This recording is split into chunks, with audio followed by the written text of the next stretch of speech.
sans avoir les instruments de la percée. Instruments, ça obligé permettant d'exécuter une action. Et dans le sens figuré, l'instrument c'est une personne ou une chose qui sert à produire quelques effets ou à parvenir à quelques fins. C'est ça l'instrument. Alors ces instruments vont nous permettre de pouvoir percer avec Jésus. Tu veux percer, tu dois avoir ces instruments dans toi. Alléluia. Amen. Nous avons 7 instruments de la percée. Et hier on avait parlé d'un seul instrument, le Saint-Esprit. On a vu comment est-ce que David servait du Saint-Esprit. On a vu comment est-ce que David conservait le Saint-Esprit. Mon frère, ma soeur, nous devons conserver le Saint-Esprit dans nos vies. Nous devons toujours demander la volonté de Dieu. David, tout ce qu'il faisait dans la vie, il demandait d'abord la volonté de Dieu. Est-ce que tu as l'habitude de demander la volonté de Dieu dans tes décisions? Est-ce que tu demandes la volonté de Dieu? Na fiançailles, Yohana, est-ce que tu as demandé la volonté de Dieu? Cet homme est venu dans ta vie. Est-ce que tu l'as remis entre les mains de l'Éternel? Tu as dit à l'Éternel, est-ce que c'est lui ou ce n'est pas lui l'homme de ma vie? Tu t'es pénétré, tu t'es engagé sans intervention divine. Et tu regrettes aujourd'hui. Est-ce que tu avais associé Dieu? Alléluia. On n'associe pas Dieu après avoir signé le contrat. Non. On associe Dieu avant de signer le contrat.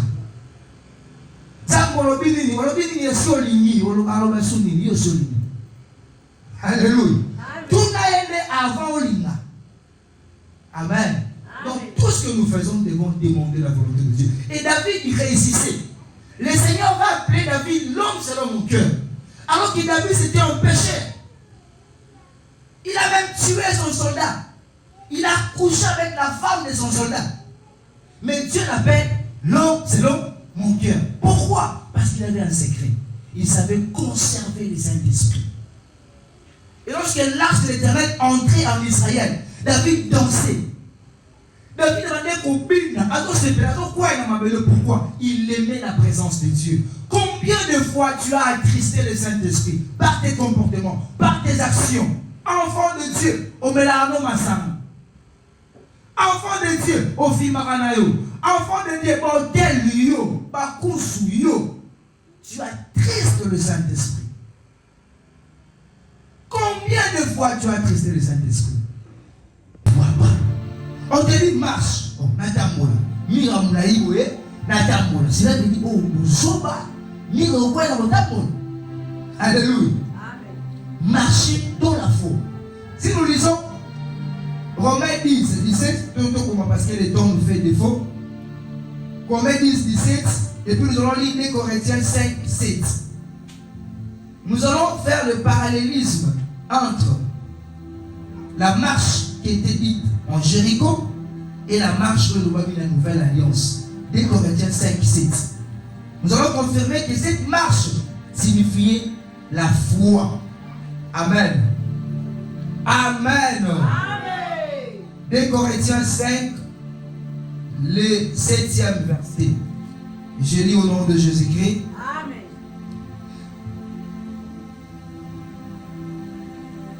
Oui. Faites disparaître le vieux levain afin que vous soyez une pâte nouvelle.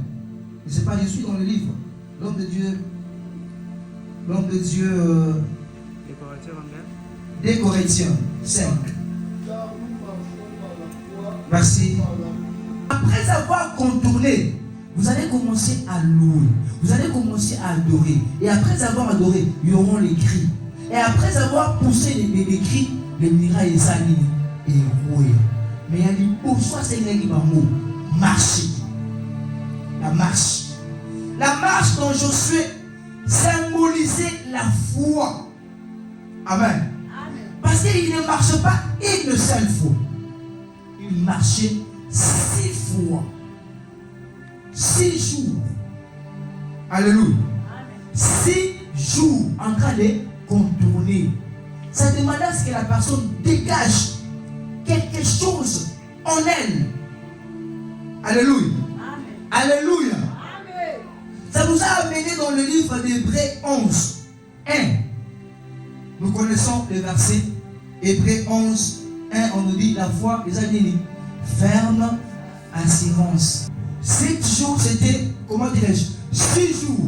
Et le 7e jour, vous allez marcher ou vous contourner 7 fois. Alléluia.